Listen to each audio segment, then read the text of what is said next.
ചാനലുകൾ ചേരിതിരിഞ്ഞാണ് ഇപ്പോൾ നിൽക്കുന്നത്, ശ്രദ്ധിച്ചില്ലേ? ഏഷ്യാനെറ്റ്, മനോരമ വി ഡി സതീശന് വേണ്ടിയിട്ടാണ് സംസാരിക്കുന്നത്. ആങ്കർമാർ വി ഡി സതീശൻ്റെ ഭാഗമാണ്.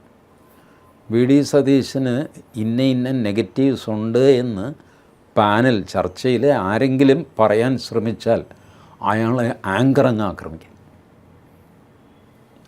ഏഷ്യാനെറ്റിലെ സുരേഷ് കുമാർ ഭീകരമായിട്ട് അങ്ങേർക്ക് ദേഷ്യം വരും വി ഡി സതീശനെതിരെ ആരെങ്കിലും സംസാരിച്ചാൽ.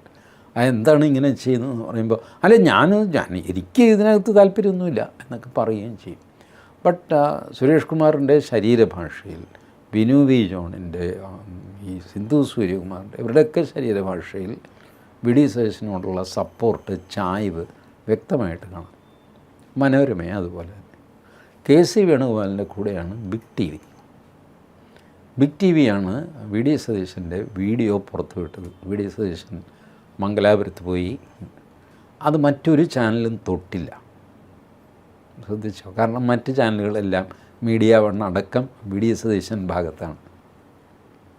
റിപ്പോർട്ടറാണ് വേണുഗോപാൽ അയാൾ എന്താ എന്നൊക്കെ ചോദിച്ചിങ്ങനെ എങ്ങും തൊടാതെയൊക്കെ നിൽക്കുന്നത്. കാരണം ബേസിക്കലി അവർ പിണറായി വിജയൻ്റെ ആൾക്കാരാണ്, അവർക്കിതിൽ താല്പര്യമില്ല. പിന്നെ ഈ വഴക്ക് വർദ്ധിക്കട്ടെ എന്ന് വിചാരിച്ചിട്ട് ചില വാർത്തകളൊക്കെ ചെയ്യുന്നേ ഉള്ളൂ. സ്റ്റിൽ ബിഗ് ടി വിയുടെ ആ വാർത്ത ഇവർ റിപ്പോർട്ടർ ചാനലിൽ പിക്കപ്പ് ചെയ്യുമെന്ന് ഞാൻ വിചാരിച്ചു, ചെയ്തില്ല. അപ്പോൾ നമ്മളുടെ LDF convener Ramakrishnan, T P Ramakrishnan ഇന്നലെ പത്രസമ്മേളനം നടത്തിയിട്ട് ഈ വീഡിയോയിൽ വന്നിരിക്കുന്ന കാര്യങ്ങൾക്ക് കോൺഗ്രസ് സമാധാനം പറയണം. ഈ വീഡിയോ സത്യമാണോ എന്നെനിക്കറിയില്ല, വീഡിയോയിൽ പറഞ്ഞ കാര്യം എന്തിനു ചെയ്തു എന്നെനിക്കറിയില്ല. ഞാനായിട്ട് ഒരാരോപണവും ഉന്നയിക്കുന്നില്ല, പക്ഷേ പുറത്തു വന്ന വീഡിയോയെപ്പറ്റി കോൺഗ്രസ് പ്രതികരിക്കണം എന്ന് പറഞ്ഞു. എന്നിട്ട് ആ പത്രസമ്മേളനം, LDF കൺവീനറിൻ്റെ പത്രസമ്മേളനം മറ്റ് ചാനലുകൾ ബ്ലാക്ക് ഔട്ട് ചെയ്തു, ബിഗ് ടി വി മാത്രം കാണിച്ചു. ചാനലുകളൊക്കെ ഉണ്ടായിരുന്നു രാമകൃഷ്ണൻ്റെ മുമ്പിൽ, പക്ഷേ അവർ കവർ ചെയ്തില്ല. അത്ര വലുതാണ് വി ഡി സതീശന് മീഡിയയിലുള്ള ഗ്രിപ്പ്.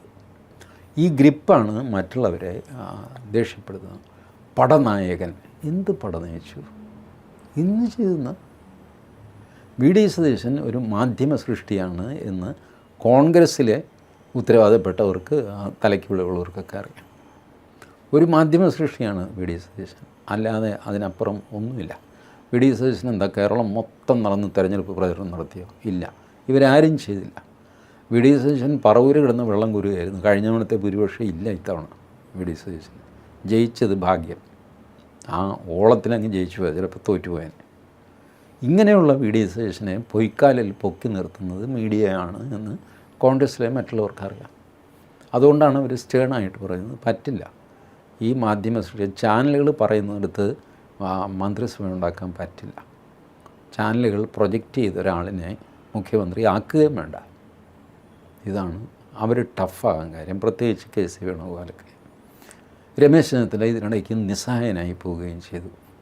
കാരണം രമേശ് ചെന്നിത്തലയ്ക്കും മാധ്യമ ബന്ധങ്ങളുണ്ട്, പക്ഷേ മാധ്യമങ്ങൾ ഔട്ട് ആൻഡ് ഔട്ടായിട്ട് സതീശൻ്റെ പിന്നാലെയാണ്. അപ്പോൾ രമേശ് പിന്നെ എന്ത് ചെയ്യും? മാധ്യമങ്ങൾക്കെതിരെ സംസാരിക്കാൻ ഒരു കോൺഗ്രസ്സുകാരനും ധൈര്യമില്ല. കാരണം എല്ലാവരും ഇവരുടെ ദയാദാക്ഷിണ്യത്തിൽ, കേരളത്തിലെ രാഷ്ട്രീയക്കാരും മുഴുവൻ ടി വി ചാനലുകളിലെ ദാക്ഷിണ്യത്തിൽ ഇങ്ങനെ തിളങ്ങി നിൽക്കുന്നവരാണ്. അതുകൊണ്ട് ആരും ടി വി ചാനലുകളെ കുറ്റം പറയില്ല. അപ്പോൾ അങ്ങനെ ഇപ്പോൾ ചാനലുകൾ ഇങ്ങനെ ഇട്ട്, ഇത് ഡൽഹിയിലുള്ളവർക്ക് ഇതൊന്നും പ്രശ്നമല്ല. കേരളത്തിലെ ഏഷ്യാനെറ്റിൽ വരുന്ന വാർത്ത ഡൽഹിയിൽ നിസ്സാരമാണ്.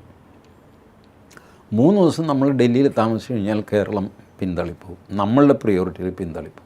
അത്ര വലിയ സംഭവമാണ് ഡൽഹി.